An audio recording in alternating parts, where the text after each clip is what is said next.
He opens the door, Hanuman. But I am an adorer of Krishna. I never repeat the name of Hanuman. I repeat the name of Krishna 10 million times and Hanuman appears, and then Hanuman, Rama, Sita and Lakshman. All not Krishna. Most of humanity, if you look in the big scale of humanity over history, believes in a spiritual tradition. So what's the catch? Why is it that most people believe in something that's apparently contradictory? Apparently matter is above spirit, and yet everybody believes, at least to a degree, in a spiritual tradition. One of the answers to these questions is miracles. Miracles are basically an expression of mind over matter, and more than that, soul and spirit over matter. And those moments of spiritual miracles stand as the baseline of almost every spiritual tradition. It stands there in the core of the belief, and the belief is revealed. In accordance to that miracle, we can see that spirit is above matter in that way. Christ resurrected.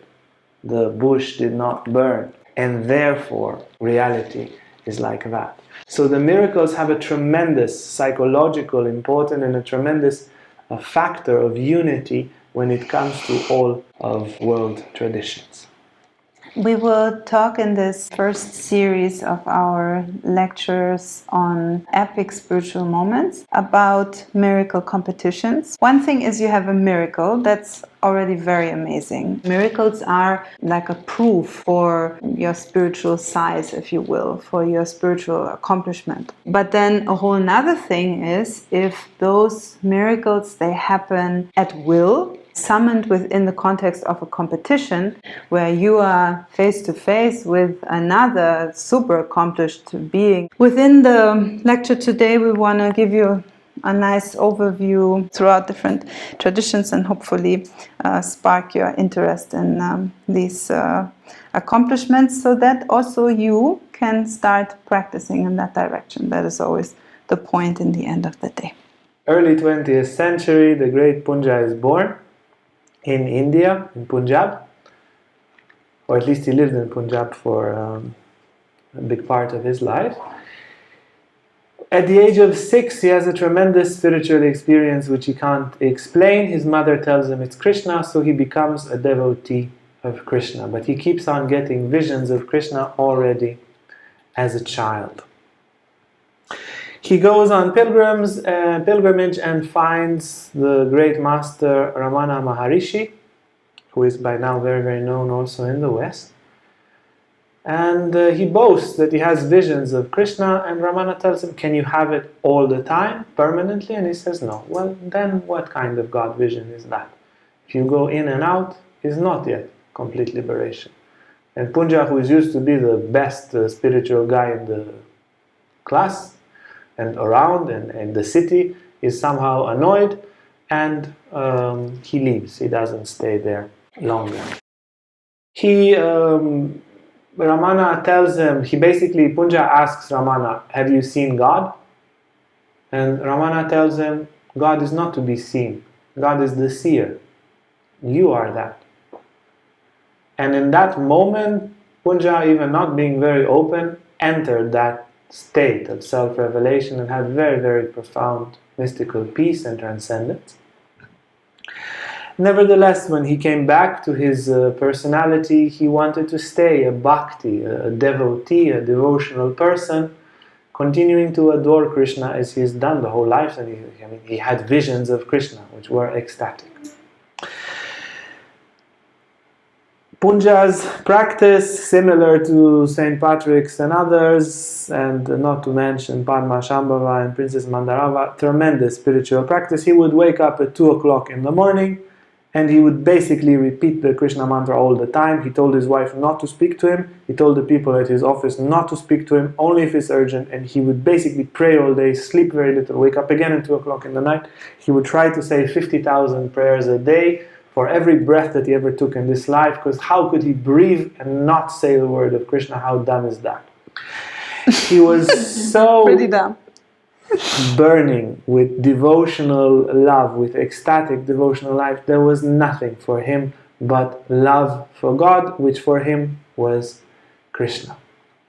And then his prayers are answered in a very, very mysterious way. There is a knock on the door in the middle of the night, and he's awake with his prayers. He thought maybe my relatives came with a train in the middle of the night, something. He opens the door, Hanuman. But I am an adorer of Krishna. I never repeat the name of Hanuman. I repeat the name of Krishna 10 million times, and Hanuman appears, and then Hanuman, Rama, Sita, and Lakshman. All not Krishna. And he's like, maybe you're for the neighbor? Okay, he invites them in, he's completely mystified. He wakes up his wife so she can make tea. If you are an Indian man, you can't make tea. It's your wife. The wife doesn't see them and gets angry and goes back to sleep. Gotta learn to make your tea. Gotta learn to make your tea. I don't think they got tea in the end. It's not clarified. Hanuman tells him, I have seen your devotion and I was very impressed, so I called Rama to see it as well. And then Sita and Lakshman, they come with Rama, the brother and wife. They always travel They together. travel together. If you read the Ramayana, they travel together and they really make a fuss if they don't. Hanuman looks in Papaji's eyes and Papaji looks in Hanuman's eyes, and he thinks it's a few minutes, but it's the whole night. In the morning, his wife tells him, you're late to work. And he goes to work in a completely different state of consciousness. He enters a different state of consciousness which he can't understand. And he can't pray anymore. He can't repeat the name of Krishna. And everything that he was devotion to Krishna.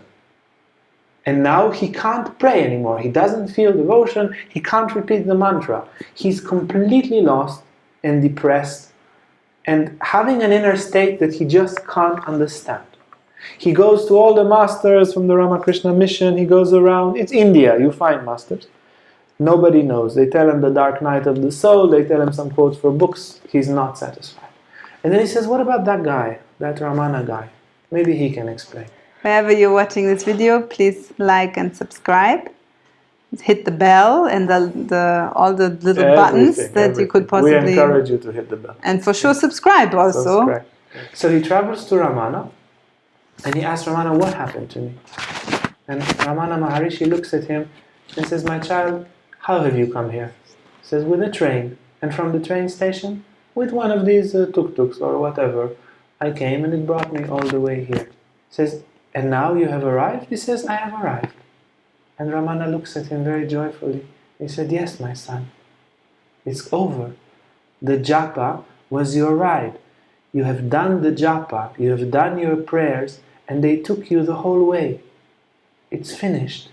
You have arrived. You have arrived. You have arrived.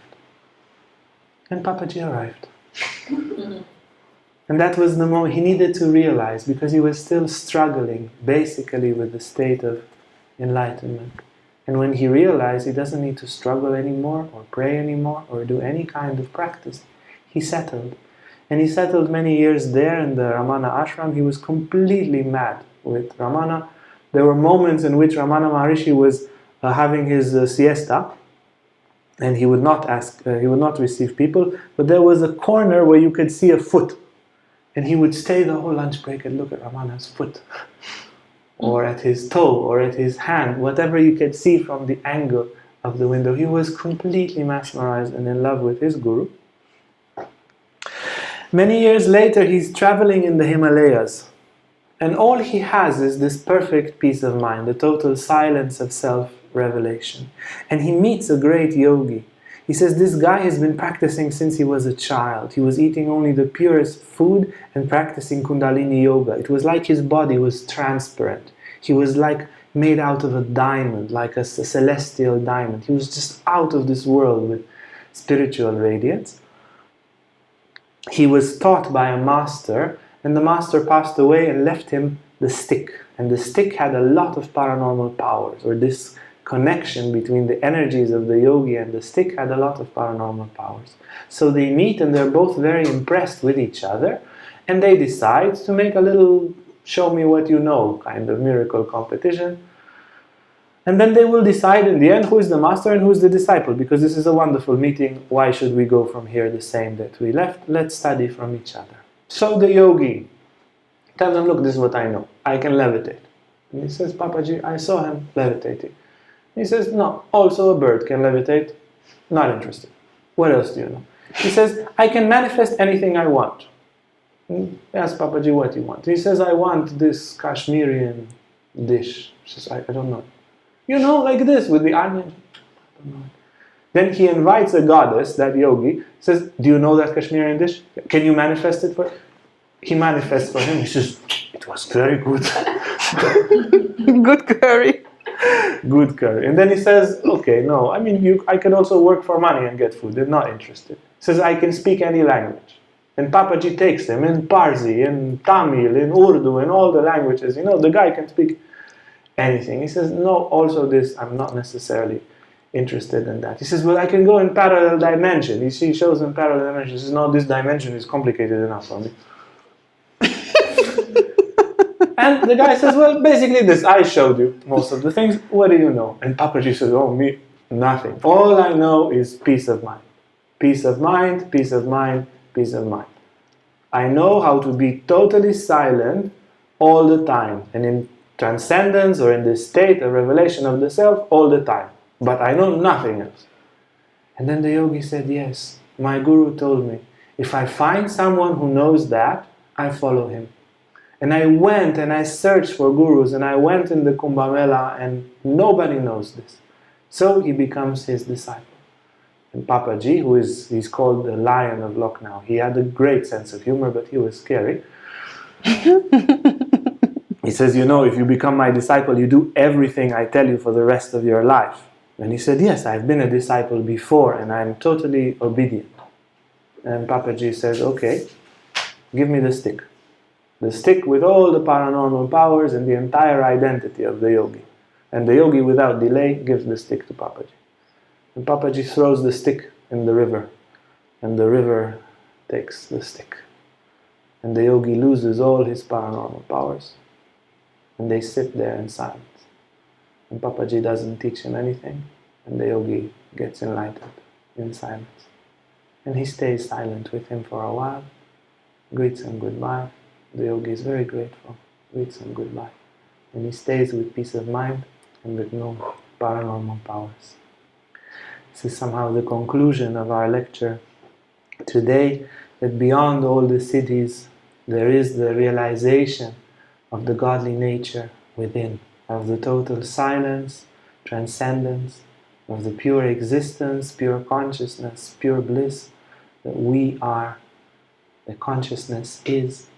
And that is indeed the ultimate goal of spirituality. The miracles are just means, little stones on the way to reach there.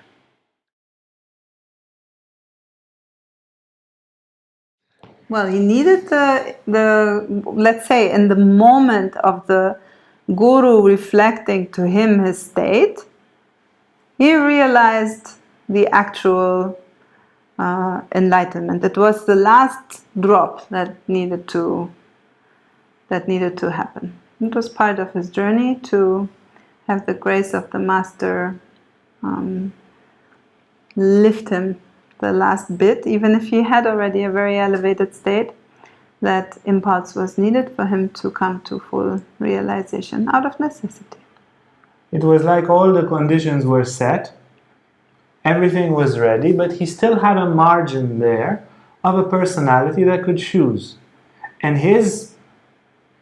you see, this residue of a personality was in conflict with all the rest that was happening. This little thing that wanted to stay, the old me, which was devotional, wonderful, that was still there. And his little part of freedom, that kind of, from that perspective, was fighting what was actually going on. And as soon as he realized, I don't need to be a bhakti anymore, that little last spark of the personality relaxed. And then he could just flow, or that state of enlightenment can flow to the last part of his being. and then he entered peace. There is another story from one of the 84 Mahasiddhas, another lotus born, he's called Arya Deva, who was basically enlightened at birth. And he becomes a student of Nagarjuna, like Padmashambhava. And all the deities and Dakinis would appear and love, and they would play with Arya Deva, and it was so sweet and beautiful. And when Nagarjuna, the master, would come, they would hide. And he says, why do you hide from me? I'm the master. You play with the disciple. And he says, look at your disciple. He doesn't have any trace of selfishness, not a trace of desire. He's completely pure. Of course we feel comfortable next to him. And then Nagarjuna looks at his disciple. He says, can you not see that you are liberated? Why do you study with me? And Aryadeva became liberated. All he needed was that he would be reflected once in the eyes of a master. And he became, in that moment, actually greater than his master. So for some people it is like that. And it's actually a quite often repeating story that at least the last moment of the path is this needed mirroring from the master. There's even this, I don't know who says this, with my master told me I'm Shiva and I believed him.